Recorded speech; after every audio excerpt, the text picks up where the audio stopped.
I thought I was filming chickens and cow pies. Instead, I stumbled into the best damn revenge story I've ever heard, told by an 82-year-old woman with one less finger and zero regrets. You know how every small town has one person who knows everything about everyone, but somehow still manages to keep her own past wrapped tighter than a church lady's casserole? That's Mabel June Hartley. I came to Willow Creek, Iowa to document slow living and sweet tea. I left with a recorder full of secrets and a burning question. How the hell did she pull it off? Turns out Iowa smells like cow shit and nostalgia. That's the first sentence I scribbled into my travel journal as the Greyhound bus pulled into Willow Creek's only gas station/post office/liquor store. It was early June, and the sun had already baked the fields into golden patches that shimmered like cheap glitter in a school play. I stepped off the bus in my LA sneakers and immediately regretted every life choice that led to breathable linen pants. I was here to film a feel-good mini-doc called Simple Folks, Simple Life. Think chickens, butter churns, and old folks who say, "Bless your heart," before roasting you alive. My editor back in Chicago pitched it as healing content. I pitched it as clickbait with goats. But I wasn't ready for Mabel. I had 2 cameras, 1 mic, and zero idea that the most important footage I'd shoot wouldn't involve a single barnyard animal. Willow Creek, population. Somewhere between 300 and mind your business. The kind of place where people wave at you even if they're not entirely sure you're real. Everyone looked like they'd stepped out of a Norman Rockwell painting if Norman had a thing for baseball caps and tractor tans. I stayed in a tiny Airbnb run by a woman named Trixie, who introduced herself with a 3-minute monologue about her foot surgery and the superiority of her rhubarb pie. She wore a denim vest with rhinestones that spelled sassy since '64. I liked her immediately. "Filming cows, huh?" she said as I hauled my bags up the porch. Well, more like rural life in general. "Oh honey, if you want real content you talk to Mabel Hartley. Lives out on Old Hickory Road. Lost a finger in '78 and hasn't shut up since." Naturally, I was intrigued. The next morning I followed her directions, turn left at the mailbox shaped like a pig, go past the 2 scarecrows in crop tops, and head straight until the gravel road ends. There it was. A wide-leaning farmhouse surrounded by sunflowers and a rusted pickup truck that looked like it hadn't moved since Clinton's first term. Rocking chair on the porch. American flag faded just enough to look vintage. And a woman maybe 5 feet tall, white hair in a bun, thick glasses, and a neon green t-shirt that said, "I'm old, not stupid. Get off my lawn." I introduced myself. She squinted at me then said, "You one of them TikTok girls?" "Sort of," I replied. "Humph.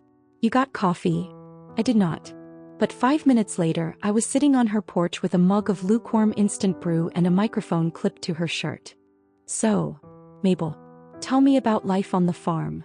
She took a long sip. "You want to hear about cows, chickens, or the time I made my cheating husband cry in court?" My eyebrows shot up. "I'm sorry, what?" She smirked. "Thought so." I honestly wasn't sure what I expected when I set up my mic that morning. Maybe a cute story about a childhood pet pig. Maybe a sad tale about the drought of '92. I did not expect her to lead with, "So Harold was screwing Diane from the feed store." And I knew it. For 10 years. I almost choked on the coffee, which by the way tasted like dirt and desperation. "You knew for 10 years? I asked, trying to sound neutral but failing miserably. "Oh yeah," Mabel said as casually as if she were discussing a weather report. "He was dumb as a post and about as romantic. You think I didn't notice Diane's lipstick on his collar? Hell, I used to sell her that shade at the pharmacy when I worked weekends. Peach blossom pink. Real subtle, that one." She leaned back in her chair and smiled, that kind of old lady smile that said, "You sweet summer child. And you just let it happen." "I let it look like it was happening," she said. "That's the difference." I checked my levels on the mic, made sure the camera was running, and leaned forward. "You're telling me you let your husband cheat? On purpose?" "Not exactly. I just didn't stop him," she said, waving her hand in a wide arc. "See, when a man thinks he's winning, that's when he gets sloppy. That's when he forgets to cover his tracks. And that's when you can start keeping records." "Records?" She tapped her head. "Names. Dates. Receipts. Oh honey, I had a whole filing cabinet of sins. Color-coded." This was the moment I knew. This wasn't going to be a feel-good farming documentary. This was going to be a heist story in slow motion, starring an old woman with a heart of steel and a spiral notebook full of ammo. Okay, I said, flipping to a clean page in my journal. Start from the beginning. How did you two meet? Oh, Harold was a looker back in the day. Tall, broad shoulders, full head of hair. The kind of man you'd trust to fix your fence and ruin your life. We met at a dance in '59. He stepped on my foot during the two-step. I said, "You break my toe, you better marry me." He laughed. 3 months later, he proposed with a ring that turned my finger green. And you said yes? Well, I was young and stupid, Jamie. You ever been both at once? I nodded. Unfortunately, yes. He grinned. Anyway, we got married, bought this land with help from his father, and started a life. First few years were fine. Boring even. Then Harold started staying out late. Smelling like cigarettes and cheap perfume. Swearing he was just working on the combine at midnight. Was he? Oh, he was working on something. But it sure wasn't mechanical. As the sun climbed higher, Mabel told me how she played the long game. She never confronted him. Never yelled. Never cried. Instead, she opened a savings account in her own name, started secretly selling her quilts at the farmer's market, and began logging every suspicious withdrawal from their joint account. She photocopied motel receipts. Noted every weekend fishing trip. Kept receipts for gifts she never received. I was building a paper trail, she said. And let me tell you, nothing's scarier to a man like Harold than a woman with a receipt folder. Did he ever find out? Not until court. She paused, sipped her coffee, and looked at me sideways. You still filming? Oh yeah, I said. This is gold. She laughed, and for a moment she wasn't just someone's grandma, she was a whole vibe. Like if Clint Eastwood had taken up baking. Jamie, she said, women around here don't get loud. We get even. But we do it with manners and a casserole dish in hand. I waited until the time was right. And when was that? She smiled. His 70th birthday. The same day I served him divorce papers and a pecan pie. One was sweet. The other was devastating. Let me paint you a picture. A tiny courthouse with peeling white paint, a jury made up of 3 retired farmers and a Sunday school teacher. And at the center of it all, Mabel June Hartley wearing a powder blue suit and pearls, looking like she was there to plan a bake sale, not destroy a man's financial future. I baked the pie the night before, she told me, swirling her coffee like she was describing a church potluck. Crust from scratch. Toasted the pecans in brown butter. It was the best thing Harold ever tasted. Last thing too, before the sheriff served him. You served him with the pie? I asked. Course I did. Man cheated on me for 10 years. I wasn't gonna let him go out hungry. The court date was no accident. Mabel timed it perfectly on Harold's 70th birthday, just after he'd applied for early retirement and listed the farm under his name alone. What he didn't know was that Mabel had already consulted a lawyer, a woman named Bernice with a sharp bob and sharper tongue, and built her case like she was planning a siege. Bernice told me we needed proof. I said, honey, I got proof in 3 binders of it. Indexed. Let me remind you, this woman color-coded her husband's sins. Red for cheating, yellow for financial fraud, and blue for general assholery. I walked into that courtroom with binders in a floral tote bag, Mabel said. Harold looked at me like I was there to hold his hand. That was the last time he underestimated me. She didn't cry, didn't scream, didn't play the victim. She calmly read a list of infractions longer than a Walgreens receipt, dates, amounts, names, even photos. Wait, I interrupted. You had photos? She nodded. I borrowed Diane's dog for a week once. He thought it ran away. Guess who came knocking at her trailer door? Got him right on my Polaroid. Man had the nerve to smile. The court was silent except for the rhythmic flipping of Mabel's pages. Harold tried to speak once, but the judge, an old friend of her father's, raised a hand. Mr. Hartley, he said, at this point you're just digging. The final blow. Mabel had already transferred half the farm assets to her own name a year prior, using a little-known loophole and a very helpful notary named Gus who owed her a favor after she kept quiet about his karaoke habit. He sang Hot in Harry at the VFW once. No one recovered. Jamie is sitting on this porch, sweating through my t-shirt, clutching my mic like it's holy. This woman was a farmer, a wife, a baker, and now I realize a strategic genius. So, what happened after the hearing? I asked. Mabel grinned. Well, the judge gave me full ownership of the house and land plus alimony. Harold cried. Diane left town. I bought myself a new riding mower and threw a barbecue. You're kidding. I made ribs and played Shania Twain on loop. Whole town came. Even the mailman brought beer. It's hard to explain the kind of joy that radiates from someone who has spent decades underestimated, only to rise not like a phoenix, but like a grandma with receipts and a long memory. And there, on that porch, with the scent of fried okra drifting from her kitchen window and a dog snoring under her chair, Mabel said the words that are now tattooed across the inside of my brain. Revenge isn't about screaming. It's about smiling while the paperwork does the killing. I was supposed to leave Willow Creek that Thursday. Instead, I found myself carrying a folding chair across Mabel Hartley's backyard, dodging children with sparklers and a guy in overalls holding a plate stacked higher than a Vegas buffet. The woman had thrown a full-blown barbecue in celebration of being legally and spiritually released from her deadweight ex-husband. And guess what? The whole damn town showed up. I thought you hated him, I whispered to a woman handing me potato salad. He shrugged. We do. But nobody turns down Mabel's ribs. The backyard was strung with fairy lights and bug zappers.